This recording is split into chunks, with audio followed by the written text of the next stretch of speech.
Why is no one talking about this right now? This could possibly be the best color grading tool out there at the moment, especially if you're after that vintage aesthetic.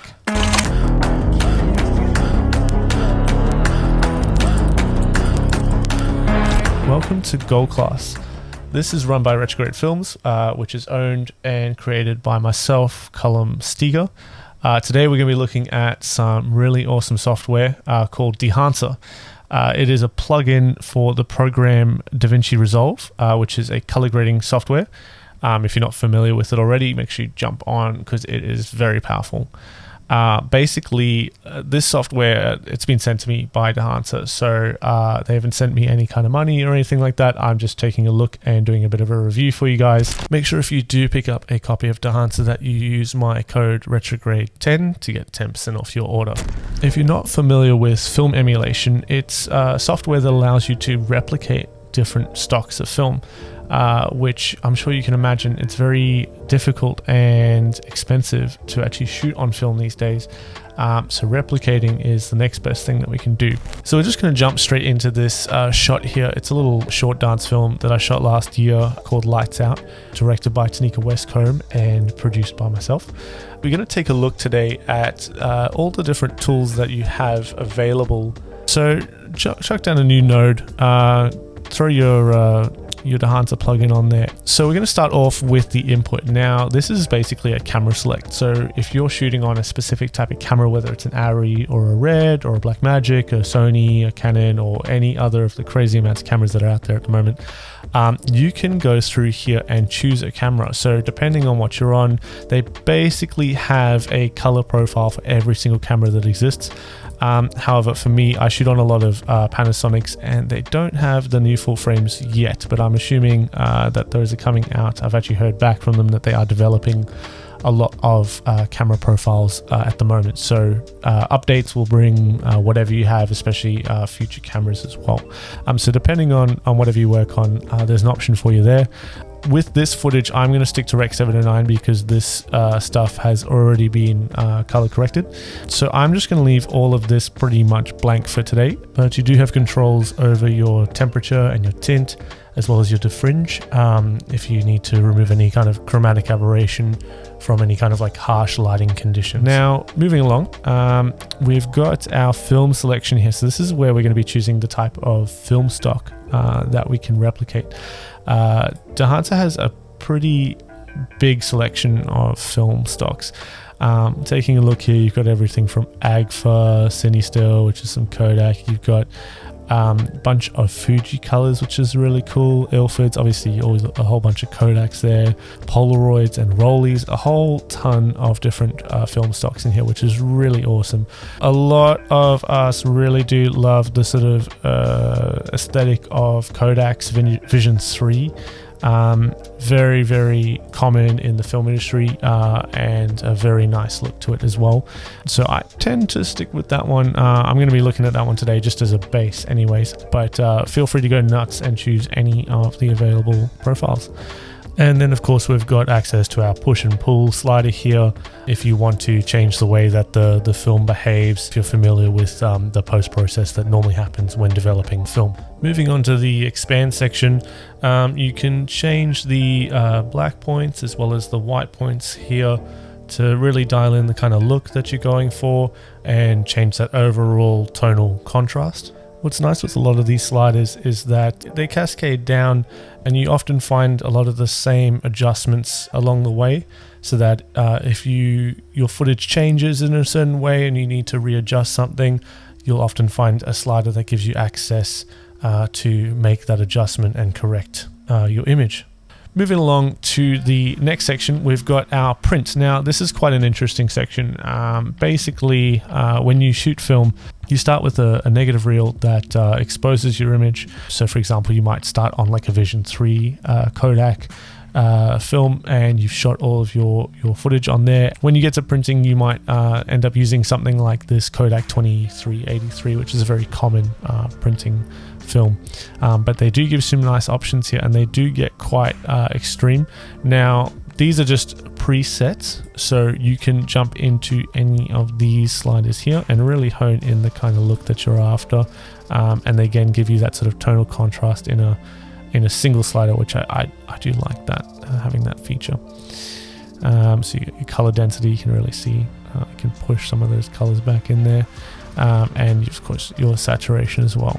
You know, for me, I tend to try and make stuff look as vintage as possible, so I'm going to tick that one, and just make some adjustments definitely on our tonal contrast to get something more realistic there. The next section here is called color head. Now this is a bit of a different sort of color grading control, not the same as using your color wheels with your shadows and your midtones and your highlights to change colors, but more so to be changing the hues in the overall image. Some of you who come from a more of a Photoshop background would probably be familiar with this tool, but it's a lot of fun to try and dial in a different kind of look. So, you know, looking at that from a standpoint from our Rec 709 image to where we're at the moment, we're getting a pretty stylized film look here.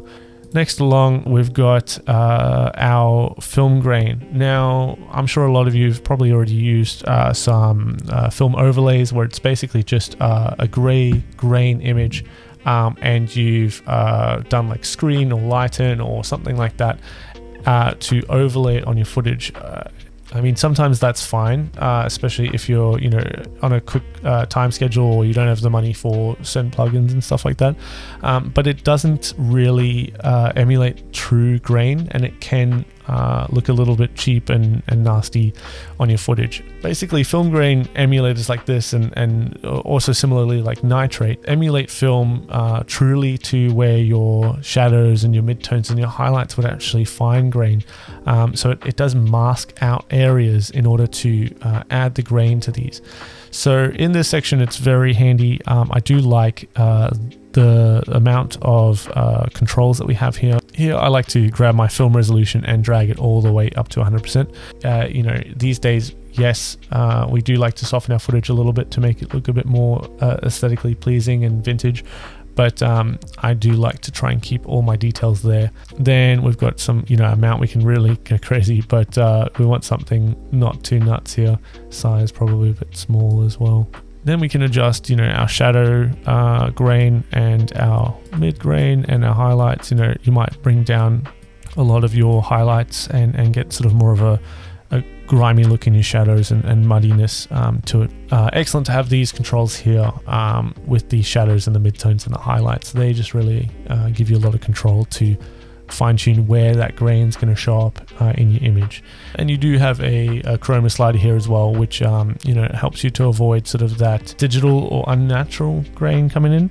Moving on to the halation section. So when you hear the term halation, that some people may be referring to diffusion, where it's more of a blooming glow effect, whereas halation actually refers to the glow of the red and the green layers in the film stock. If you want to understand halation a little bit further, Dehancer actually makes a really good video explaining the science behind it, but in a really short way to describe it. Light will pass through the different layers and it hits the back of the film. They actually put a black layer on some film to reduce the halation effect, but effectively whatever it's bouncing off of at the back, it hits the red layer first because that's the one at the very back, and then it sometimes seeps into the green as well, which gives it a little bit more of that yellow amberish hue to it. And what that creates is this little sort of red or orange glow around highlights, and it happens all through the image. So even just on my face or skin or anywhere in the shot is going to have that slight red glow or amberish glow. This is what has been very hard to replicate and often can be a really aesthetically pleasing effect. And that's where Dehancer comes in. They make such an excellent plugin for emulating halation. So I'm just going to go and enable that now. It's going to be a little bit difficult to see at first, but we're going to enable the mask mode, which is really excellent for dialing in exactly what's going to show that halation effect. So our source limiter is going to basically reduce anything that we don't want to have this halation effect, and we've got a couple of amplifiers and diffusion filters here. So we're going to crank these two up. You can start to see sort of up here where that neon light is. That's got the most prominent. And so yeah, you can see some of the table letters here starting to show it, and we've also got some of these areas around where our characters are in the shot as well. You know, global is going to help you really increase the areas that get affected by this, and of course your local is going to be what is already there is going to increase in size. So, and we can bring our source limiter down, but I do like to try and get everything in the shot. And then I'm a bit of a fan of more of a red hue rather than any sort of yellow or amber. So you can grab this hue slider and just crank it all the way to the left or somewhere around here, just to get you more of that sort of reddish look in the shot. So we can go and disable that now, and you can really see in this scene I have really cranked up everything, but we can start to get a bit of that halation popping over this girl's head where that neon sign is. If I just go and tick that off and on, you can also see I've cranked it a bit too high, but this is purely so you can actually have a look at what's going on.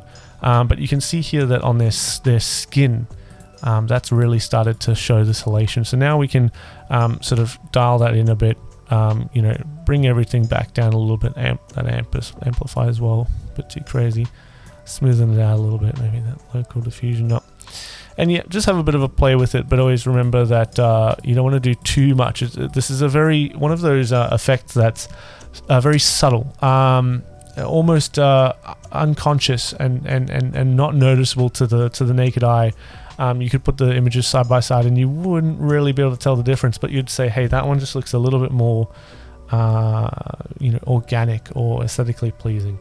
It's a really, really nice look. I'm a huge fan, and it's you know, in the Halation film stocks, it generally brings out a lot of the red tones in the skin, so it's a very satisfying effect to have. Oh, I don't know, I just love the look.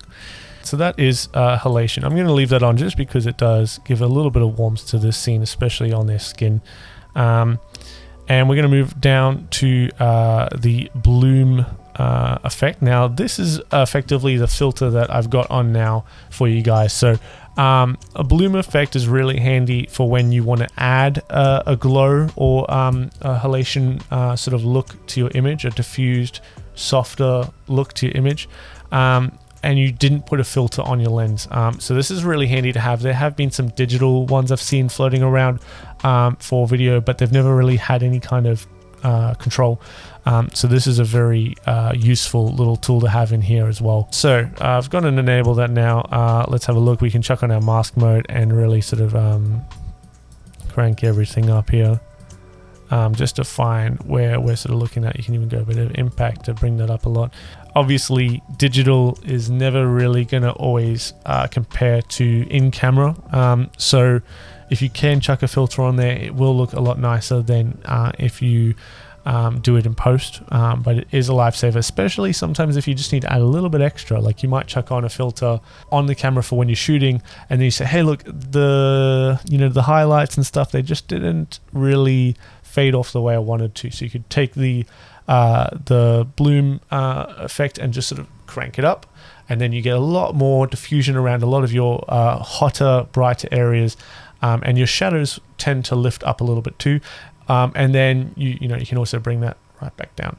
With that effect, let's not go so crazy. Let's bring all of our stuff back a bit. And where are we looking at here? Yeah, so you can see, especially in that back neon light there, we're getting a bit more of a glow. This is a very, very much more of a subtle look to it, especially coming off that table there too. That looks quite nice. All right, so I'm going to leave that off because I actually used a halation filter in this scene. I mean, you can see on some of these neon signs in here that look at how glowy they are, especially this little dot of whatever that is. See how there's just that big green glow around it? It's almost like there's smoke or mist or something in the scene. That's what your diffusion filters will do, and that's what this bloom filter will do as well. But coming back to our shot here, we can sort of do some final touches here, basically with things like vignettes. Vignette's a vignette. You know, if you want to use it, then up to you. You know, I've used one once maybe, but it's there if you need it, especially if you're emulating more like old 8mm or something like that. And then coming down to our film breathe and our gate weave, these are more to do with the sort of vintage look of film. So, you know, getting improper exposures or translations in the film's position when it was either being recorded or it's being projected. These are really good if you just really want that sort of almost old-fashioned projectory look. You know, you've got your film breathe. This is, I've just cranked it up to really sort of demonstrate here, but you can control the flickeriness and the amount of times that it happens and the length at which it goes to. So I'll bring that back down just to make it a bit more obvious. There you go. Not even very crazy. And then you've also got the gate weave, which is like I said, the translation in the image. So if it's moving while the reel is being pulled through the projector or through the camera, then you've got your translation of your x-axis and your translation of your y-axis. So we'll just crank up the x a bit and show you this. Let's go back down. There you go. Very subtle effect, so you can really crank it up a bit there. I'm quite a fan of the Y translation, however. If you ever see any kind of titles that I do or anything like that, I'm generally using a gate weave. It just kind of adds a bit of movement to a title that may otherwise be quite plain. These are really cool. You've even got some rotation if you want there as well. They're really cool just to add a bit of life to your shot. I'm just going to leave these off for now because it's a bit more of a gimbal shot on this one. So that wraps up everything I wanted to cover in Dehancer. Here's a couple of other shots that I've graded just to give you an idea of what other looks you can get with this plugin.